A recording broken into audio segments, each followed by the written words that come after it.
Municipal ఎన్నికల్లో ఏ పార్టీతో జతకట్టింది?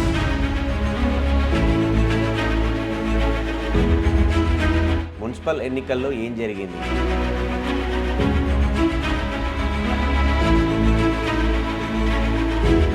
కొన్ని చోట్ల బీజేపీతో పొత్తు పెట్టుకున్నారు, కొన్ని చోట్ల బీఆర్ఎస్తో పొత్తు పెట్టుకున్నారు, కొన్ని చోట్ల మీరే ఇండిపెండెంట్లకు మద్దతు ఇచ్చారు. అధికార దాహం అనేది దీని కింద అనుకోవచ్చా? ఒకటి ఎన్నికల్లో అన్నప్పుడు ప్రతి రాజకీయ పార్టీలు ఆదిలాబాద్ ఎమ్మెల్యే అయితే చాలా స్పష్టంగా చెప్పింది, కేటీఆర్ను సాయం కోరిన మాట్లాడిన ఫోన్లో అనేది ఆయన ఓపెన్గా చెప్పిన స్టేట్మెంట్. సో వీటన్నిటిని ఎట్లా చూస్తారు? ఎంఐఎం పార్టీ కలిసి వచ్చింది కాబట్టి ఎంఐఎం పార్టీతో భవిష్యత్తులో రాజకీయం బీఆర్ఎస్ బీజేపీది ఎలా ఉండే అవకాశం ఉంది అనుకుంటున్నారు? వీళ్ళిద్దరి పరిస్థితి ఎట్లుందంటే ఎవరి ముందు ఎవరు వెనకాల కూడా చెప్పుకోలేని పరిస్థితి. మున్సిపల్ ఎన్నికల్లో ఏ పార్టీతో జతకట్టింది? అధికార కాంగ్రెస్ పార్టీకి ఈ పార్టీ ఆ పార్టీ అనే తేడా లేకుండా ఎందుకు సపోర్ట్ చేశాయి? అసలు మున్సిపల్ ఎన్నికల్లో ఏం జరిగింది? ఇన్ని స్థానాలు గెలుచుకోవడం వెనుక అసలు జరిగినటువంటి తతంగం ఏంటి? ఈ విషయంపై మాట్లాడదాం. మనతో పాటు ఉన్నారు బోదనపల్లి వేణుగోపాల్ రెడ్డి, టీసాట్ సీఈఓ, కాంగ్రెస్ పార్టీ నేత. వేరన మొత్తం ఎటు చూసినా మేమే గెలిచామని పైకి చెప్తున్నప్పటికీ కూడా కొన్ని చోట్ల బీజేపీతో పొత్తు పెట్టుకున్నారు, కొన్ని చోట్ల బీఆర్ఎస్తో పొత్తు పెట్టుకున్నారు, కొన్ని చోట్ల మీరే ఇండిపెండెంట్లకు మద్దతు ఇచ్చారు. అధికార దాహం అనేది దీని కింద అనుకోవచ్చా? ఒకటి ఎన్నికల్లో అన్నప్పుడు ప్రతి రాజకీయ పార్టీ గెలవాలని ప్రయత్నం చేస్తుంది. సో అధికారంలో ఉన్నాం కాబట్టి అధికార దాహంగా మనం భావించాల్సిన అవసరం లేదు. ఎందుకు అంటే అధికార పార్టీగా మేము ఎన్నికల్లో దిగాల్సిందే కదా, ప్రతిపక్ష పార్టీలుగా మిగతా పార్టీలు దిగాల్సిందే కదా. సో రాజకీయంగా ఎన్నికల క్షేత్రంలో దిగిన తర్వాత ప్రజలు ఎవరికి తీర్పిస్తారనేది ఇంపార్టెంట్. ఇలా మేము అధికారంలో ఉన్నాం కాబట్టి ప్రభుత్వానికి వ్యతిరేకంగా వస్తుందా తీర్పు, అనుకూలంగా వస్తుందా తీర్పు అనేది కూడా చర్చ జరుగుతుంది కదా. సో ఇవాళ మున్సిపాలిటీలో పట్టణ ప్రాంతంలో కాంగ్రెస్ పార్టీకి పెద్ద ఎత్తున ఇలా మద్దతు లభించింది. అంటే ప్రభుత్వానికి ఇది పూర్తిగా సపోర్టుగా ప్రజలు సపోర్ట్ చేసిందని మనం భావించాలి. ఎందుకంటే ప్రభుత్వం నడుస్తున్న క్రమంలో చాలామంది ప్రభుత్వం మీద వ్యతిరేకత ఉంది, అసంతృప్తి ఉంది అని సోషల్ మీడియాలో విపరీతమైన ప్రచారం చేస్తున్నారు. కానీ ఇవాళ పట్టణ ప్రజలు మొత్తం మున్సిపాలిటీలో చూస్తే కాంగ్రెస్ పార్టీకి, కాంగ్రెస్ ప్రభుత్వానికి పూర్తి స్థాయిలో మద్దతు తెలిపారు. అసెంబ్లీ ఎన్నికల్లో నిలబెట్టుకున్న ఓట్ పర్సెంటేజ్ని యథావిధిగా ఇంత పర్సెంటేజ్ ఎక్కువనే వచ్చింది తప్ప తక్కువ లేదు. కారణం ఏంటంటే గ్రామీణ ప్రాంతంలో కాంగ్రెస్ పార్టీకి ఎక్కువ అసెంబ్లీ సీట్లు వచ్చినాయి మొత్తం గ్రామీణ ప్రాంతంలో. సో పట్టణ ప్రాంతంలో తక్కువ వచ్చిందనేది ఒక చర్చ ఉన్నది. ఇలా పట్టణ ప్రాంతంలో మున్సిపాలిటీలు పెద్ద ఎత్తున రావడం అనేది పట్టణము గ్రామీణ ఏవీ తేడా లేకుండా ఇలా ప్రభుత్వానికి పూర్తి స్థాయిలో మద్దతు ఉంది. గ్రామీణ స్థాయిలో ఎందుకు చెప్తుంటే మన జరిగిన సర్పంచ్ ఎన్నికల్లో కూడా మంచి రిజల్టు ప్రభుత్వానికి అనుకూలంగా వచ్చింది. ఇలా పార్టీ గుర్తుతో జరిగిన పట్టణ ప్రాంతం సంబంధించిన మున్సిపాలిటీలు కూడా పార్టీకి పూర్తి స్థాయిలో 90% మున్సిపాలిటీలు ఇలా కాంగ్రెస్ పార్టీ కైవసం చేసుకుంది. అంటే ఇలా ముఖ్యమంత్రి రేవంత్ రెడ్డి గారి యొక్క ప్రజాపాలనకు ఇవాళ ప్రజలు మరోసారి పట్టం కట్టిరని చెప్పొచ్చు.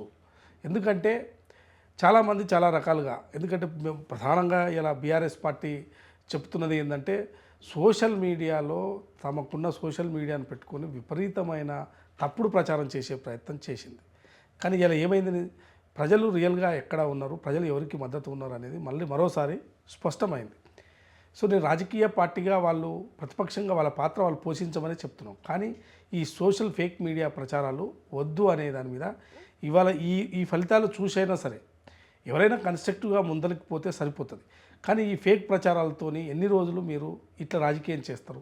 సో ఎప్పుడప్పుడు ఎన్నికలు వస్తూనే ఉంటాయి. మన బై ఎలక్షన్లు వచ్చినప్పుడు జూబ్లీహిల్స్ వచ్చిండే, కంటోన్మెంట్ వచ్చిండే. సో ఈ బై ఎలక్షన్లో కూడా కాంగ్రెస్ పార్టీకి మంచి విజయం తెచ్చింది. అయినప్పటికీ కూడా వాళ్ళలో మార్పు లేదు. సో ఇలా మున్సిపాలిటీలు పెద్ద ఎత్తున గెలిచినందుకు ప్రభుత్వం పైన మరింత బాధ్యత ఉన్నది. కానీ నేనేమంటా అంటే మీ పార్టీ అంటే కాంగ్రెస్ పార్టీకి సంబంధించిన వాళ్ళు ఇప్పుడు ఎంఐఎం గతంలో సరే పొత్తులో ఉంది, సపోర్ట్ చేసి నిజామాబాద్ లాంటి కార్పొరేషన్లో గెలిచింది అంటే సరే అర్థం చేసుకోవచ్చు. కానీ చాలా చోట్ల కాంగ్రెస్ పార్టీకి కొంతమంది బీజేపీ సభ్యులు కూడా సపోర్ట్ చేసిన పరిస్థితి ఉంది. ఇంకొన్ని చోట్ల బీజేపీ బీఆర్ఎస్ ఒకటై పనిచేసిన సందర్భం కూడా ఉంది. మీకు తెలుసు, అంటే రఘునందన్ రావు ఎంపీగా బీజేపీ ఎంపీగా ఉండి ఇస్నాపూర్ మున్సిపాలిటీలో బీఆర్ఎస్ పార్టీకి అనుకూలంగా ఓటేసి గెలిపించుకున్నారు. సో ఇట్లాంటి సంఘటనలు అంటే ఒక విప్ జారీ చేసే అవకాశం ఉంది. విప్ జారీ చేయలేదు ఏ ఒక్క పార్టీ, కాంగ్రెస్ పార్టీతో సహా. ఇటు బీజేపీ బీఆర్ఎస్ అయితే బహిరంగంగానే చాలా స్థానాల్లో అంటే కలిసిపోయాయి. ఈవెన్ ఆదిలాబాద్ ఎమ్మెల్యే అయితే చాలా స్పష్టంగా చెప్పింది, కేటీఆర్ను సాయం కోరిన మాట్లాడిన ఫోన్లో అనేది ఆయన ఓపెన్గా చెప్పిన స్టేట్మెంట్. సో వీటన్నిటిని ఎట్లా చూస్తారు? ఒకటి కాంగ్రెస్ పార్టీ ఏ రాజకీయ పార్టీ ప్రధానంగా బీజేపీ కానీ బీఆర్ఎస్ పార్టీ ఎక్కడ కూడా పొత్తు పెట్టుకోలేదు, సహాయం అడగలేదు. సో ఎన్నికల్లో పోటీ చేయడం జరిగింది. మున్సిపాలిటీలు కూడా అదే విధంగా కైవసం చేసుకుంటారు. మీరు అన్నట్టు ఎంఐఎం పార్టీకి సంబంధించి ఎంఐఎం పార్టీ మొత్తం కలిసి వచ్చింది కాబట్టి ఎంఐఎం పార్టీతో పొత్తు పెట్టుకొని అంటే గెలిచిన తర్వాత అలయన్స్ చేసుకొని మున్సిపాలిటీలు కొన్ని కైవసం చేసుకున్నది వాస్తవం. సో ఇక్కడ బీఆర్ఎస్తో కానీ బీజేపీతో కానీ ఎక్కడ కూడా పొత్తు అంటే ఆఫ్టర్ ఎలక్షన్ తర్వాత కూడా ఎక్కడ కూడా అలయన్స్ పెట్టుకోలేదు. అది ఏ మున్సిపాలిటీలో జరగలేదు. సో వాళ్ళే ఇంకా బీజేపీ బీఆర్ఎస్ సహకరించుకున్నాయి. కరీంనగర్ లాంటి ప్రాంతంలో కొంత వాళ్ళు తటస్థంగా ఉండడం కూడా బీఆర్ఎస్ పార్టీ బీజేపీకి సహకరించినట్టే. మీరు అన్న రఘునందరావుకు సంబంధించిన మున్సిపాలిటీ ఏదైతే చెప్తారో వాళ్ళు కూడా బీఆర్ఎస్ బీజేపీ సహకరించుకున్నది. కానీ ఎక్కడ కూడా బీఆర్ఎస్ కాంగ్రెస్ కానీ బీజేపీ కాంగ్రెస్ కానీ ఎక్కడ సహకరించుకోలేదు. సో ఎన్నికలకు సంబంధించి స్థానికంగా కొంత ఇండిపెండెంట్లు కానీ అదేవిధంగా ఎంఐఎం పార్టీకి సంబంధించిన వారితో కలిసి మున్సిపాలిటీలు కైవసం చేసుకోవడం జరిగింది. కానీ బీజేపీతో కానీ బీఆర్ఎస్తో కానీ ఎక్కడ కలవలేదు. సో బీజేపీ బీఆర్ఎస్ ఒక రకంగా పోల్ అంటే పోలింగ్ అయిపోయిన తర్వాత రిజల్ట్స్ వచ్చిన తర్వాత అలయన్స్ లాగా కలిసి పనిచేశాయి కాబట్టి ఈ రాజకీయాన్ని ఎట్లా చూస్తారు? భవిష్యత్తులో రాజకీయం బీఆర్ఎస్ బీజేపీది ఎలా ఉండే అవకాశం ఉంది అనుకుంటున్నారు? సో ఎట్లున్నా వాళ్ళిద్దరు ఒకటే. బయటంగా ఏ రాజకీయ పార్టీ వాళ్ళు పోటీ చేసినా బీఆర్ఎస్ బీజేపీ ఒకటే అనేది స్పష్టంగా అర్థమైపోయింది. భవిష్యత్తులో వాళ్ళ రాజకీయ పార్టీలుగా ఎట్లుంటారని మనం చెప్పలేము. ఎందుకంటే వాళ్ళ రాజకీయ పార్టీల ఎజెండాలు ఎట్లుంటాయి, విడివిడిగా పోతారా, పొత్తు పెట్టుకుంటారా అనేది అది మనకు సంబంధించిన సబ్జెక్ట్ కాదు. వచ్చే ఎన్నికల్లో వాళ్ళు ఎట్లా పోతారు అనేది. కానీ ఎట్లా పోయినా ఇవాళ నెంబర్ 1 పార్టీగా ప్రభుత్వంగా కాంగ్రెస్ పార్టీ ఉన్నది. వాళ్ళు ఎవరు ఏ ప్లేస్ అనేది వాళ్ళు డిసైడ్ చేసుకోవాల్సిందే. ఈ మున్సిపల్ ఎన్నికలు చూడండి, కార్పొరేషన్లో 7 కార్పొరేషన్లకు ఎన్నికలు జరిగితే ఒక్క కార్పొరేషన్ కూడా బీఆర్ఎస్ పార్టీ గెలవలేదు. సో 116 మున్సిపాలిటీలకు ఎన్నికలు జరిగితే అసలు బీజేపీకి వచ్చింది ఒక్క మున్సిపాలిటీ, ఒక కార్పొరేషన్. సో వీళ్ళిద్దరి పరిస్థితి ఎట్లుందంటే ఎవరి ముందు ఎవరు వెనక కూడా చెప్పుకోలేని పరిస్థితి ఉంది. అంటే కార్పొరేషన్ ఒకటి వాళ్ళు ఒకటి వచ్చింది, మున్సిపాలిటీ ఒకటి మళ్ళీ బీజేపీకి వచ్చింది. వీళ్ళకు 17, 16 వచ్చినా అది మళ్ళీ కార్పొరేషన్ ఒకటి రాలేదు. అందులో ఎవరి ముందు ఎవరు వెనకాలని చెప్పుకోవడానికి కూడా వాళ్ళకే అర్థం కాని పరిస్థితి. ఓకే, ఓట్ పర్సెంటేజ్ ప్రకారం ఓట్లు ఎట్లా వచ్చినాయి ఏందని ఓట్ పర్సెంటేజ్ ప్రకారం చూసుకుంటే ఇవాళ సెకండ్ ప్లేస్లో వాళ్ళు బీఆర్ఎస్ వాళ్ళు ఉండొచ్చు.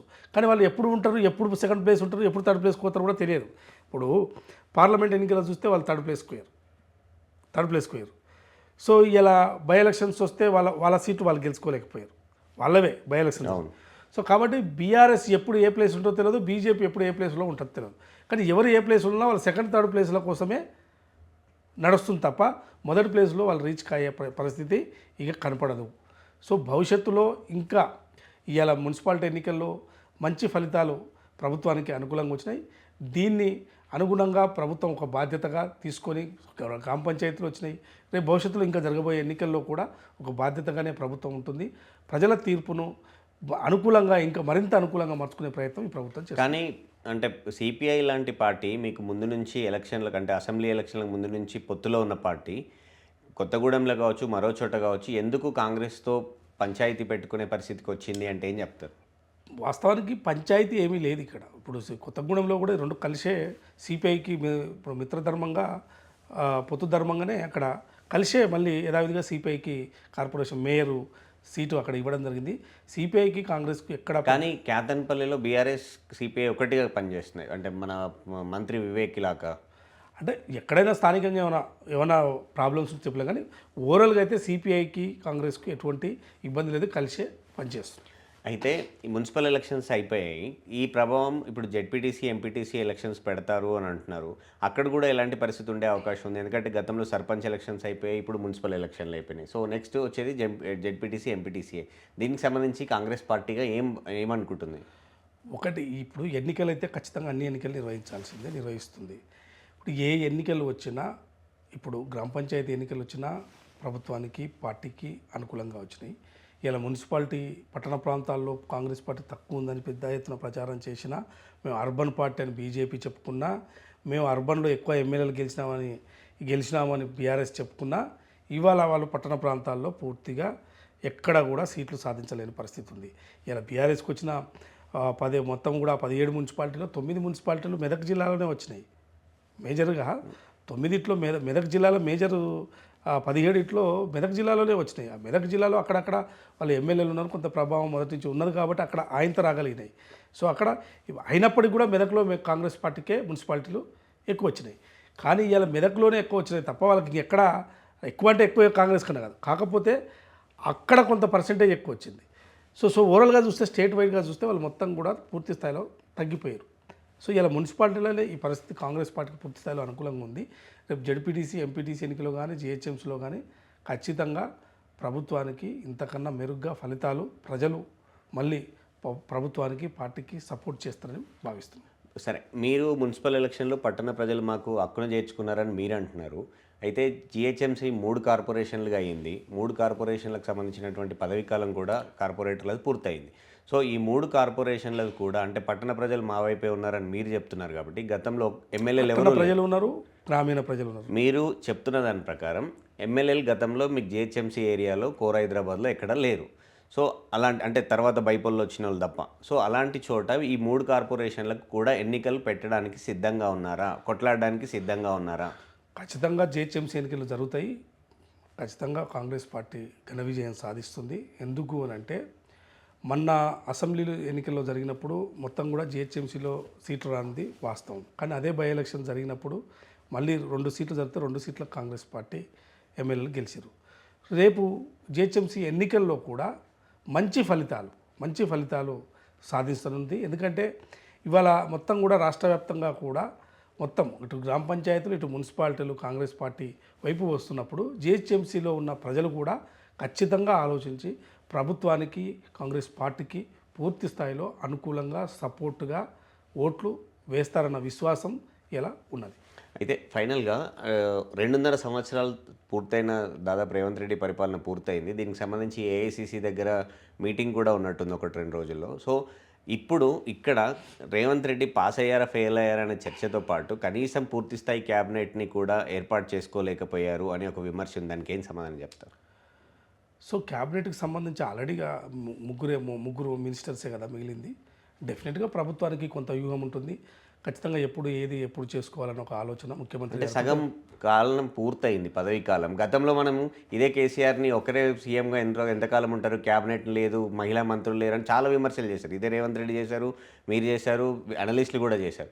సో కానీ 2.5 సంవత్సరాల పదవీ కాలం పూర్తయిన తర్వాత కూడా పూర్తిస్థాయి క్యాబినెట్ లేదు అనే దానికి ఒక పూర్తి స్థాయి కాదు, మీరు అంటే 90% క్యాబినెట్ ఉండే పూర్తి స్థాయి మనం అనడానికి కూడా లేదు. ఒక ముగ్గురే ఖాళీ 3 ఉన్నాయి, ముగ్గురే కదా ఖాళీగా ఉన్నాయి, 3 కదా పోస్టులు ఖాళీగా ఉన్నాయి క్యాబినెట్లో. సో డెఫినెట్గా అది కూడా త్వరలోనే ఫిలప్ అవుతుంది. సో ప్రభుత్వానికి ఒక ఆలోచన ఉంటుంది. ఆలోచన ప్రకారం ముఖ్యమంత్రి గారు వెళ్తారు కాబట్టి ముఖ్యమంత్రి గారి యొక్క ఆలోచన మేరకు ఇవి కూడా పూర్తి అయిపోయి ఉంటుంది. అయితే ఈ కరీంనగర్ కార్పొరేషన్కి సంబంధించి బీజేపీ కైవసం చేసుకుంది. గతంలో జిహెచ్ఎంసీలో గెలిచినంత పని చేసింది బీజేపీ. సో ఆ ప్రభావం ఇక్కడ కూడా ఉంటుంది. ఖచ్చితంగా ఈసారి ఫైట్ జిహెచ్ఎంసీకి వచ్చేసరికి బీజేపీ వర్సెస్ కాంగ్రెస్ అనేది ఒక చర్చ నడుస్తుంది. ఓకే, జిహెచ్ఎంసీ ఎన్నికలు జరిగినప్పుడు ఏ పార్టీతో ఏ పార్టీ వర్సెస్ ఉంటుంది, ఏ పార్టీ కాంగ్రెస్ పార్టీకి పోటీ ఇస్తుంది అనేది బీజేపీ బీఆర్ఎస్ తేల్చుకోవాల్సిందే. సరే, కానీ జిహెచ్ఎంసీ ఎన్నికల్లో రాబోయే జిహెచ్ఎంసీ ఎన్నికల్లో కాంగ్రెస్ పార్టీ నెంబర్ 1గా ఉంటుంది. సో నెంబర్ 2గా బీఆర్ఎస్ ఉంటుందా బీజేపీ ఉంటుందా అనేది అది వాళ్ళ యొక్క రాజకీయ పార్టీ వాళ్ళ యొక్క ఆలోచన పేర్కొంటుంది తప్ప వాళ్ళు ఎట్లా ఆదరిస్తారు ప్రజలు అనేది తెలియదు మనకు. ఏదైనా జిహెచ్ఎంసీ ఎన్నికల్లో ఖచ్చితంగా కాంగ్రెస్ పార్టీ ఘన విజయం సాధిస్తుంది. అంటే 3 కార్పొరేషన్లు విభజన అనేది అందులో ఆ వ్యూహంలో భాగమైన గెలిచేందుకే 3 కార్పొరేషన్ గెలుపుకు దానికి సంబంధం లేదు. ఇది ఏంటంటే ఇప్పుడు కేంద్రీకరణ కాకుండా వికేంద్రీకరణ ఉండాలనేది ఒక సూత్రం జనరల్గా. సో వికేంద్రీకరణ జరగాలి అన్నప్పుడు ఒకేసారిగా మొత్తం ఒకటే కార్పొరేషన్ ఉండడం పాలనా సౌలభ్యం కొంచెం ఇబ్బందిగా ఉంటుంది. కాబట్టి 3 కార్పొరేషన్లు చేయడం, 3 మేయర్లు ఉండడం, 3 అడ్మినిస్ట్రేషన్స్ ఉండడం, ఇదంతా కూడా వికేంద్రీకరణ ప్రజలకు సౌలభ్యం కోసమే ఈ 3 కార్పొరేషన్లు తప్ప వేరే ఆలోచన ఇందులో ఎటువంటి వ్యూహాలు లేవు.